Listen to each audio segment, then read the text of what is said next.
台湾话艺术水阁好，国情解说两句，我互你做参考。解说，解文说理。咱讲布袋戏翁仔的文化，掌中戏，专家学者咧研究，上无已经200-300年啊！啊，你甲看，中段元帅李老车，这《封神榜》内底一个重要的角色，啊嘛真侪人吼，即马是真正当作神尊咧拜哦。咱就来看讲古早戏文内底。李老车什么款的形象？李老车就是大声去闹东海，或甲讲四海的灵王去请玉帝玉旨来到因兜，要甲因老爸李靖来计较。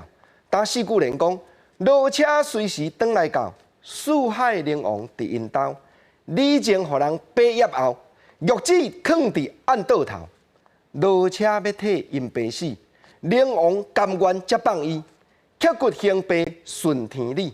刻肉行母做孝弟，实在讲，国情看到这个四句联，嘛感慨讲，较早的人有影够偏古，7岁老车囝，幼囡仔尔，脚踏风火轮，真正有才调讲闹甲规个东海，将灵王的三太子掠起来抽灵筋，结果玉帝要裁判，四海灵王来到因兜，要裁判李靖托塔天王，就要替因囝食罪。老车讲：等我替阮老爸死，刻骨行爸，刻肉行母。这过去若咧看《封神榜》，真正看甲会感动。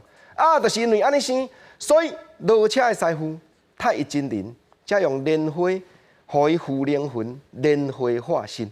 毋则会讲咱即马台湾话一句话，咧讲莲花化身，这就是表示讲脱胎换骨。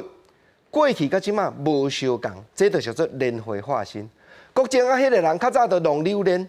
但伊即马吼改头换面，已经收骹洗手，已经晓反悔啊！即马头路吼，原来做了，甲人有坐徛真照起工呢。安尼就是讲做莲花化身。啊讲，我嘛想到，搁另外一个，咱伫戏文内底定看到的神尊，因为正月的时阵，咱咧念讲11请囝婿，12查某囝转来食暗糜啊配挂菜，13关老迎生，14月光，15元宵暝。人讲正月13，就是关圣帝君得道的日子。啊，永早戏文内底安怎样咧讲关公呢？讲伊安怎尽忠，安怎尽义。周朝送伊箭炮，结果伊将老爸送伊迄领箭炮踏外口。周朝送伊新的箭炮则穿内底。关老爷回答周朝，讲丞相，请你听我禀，迎新起居是小人，我将巨炮穿顶面，这就是代念大哥的巨因。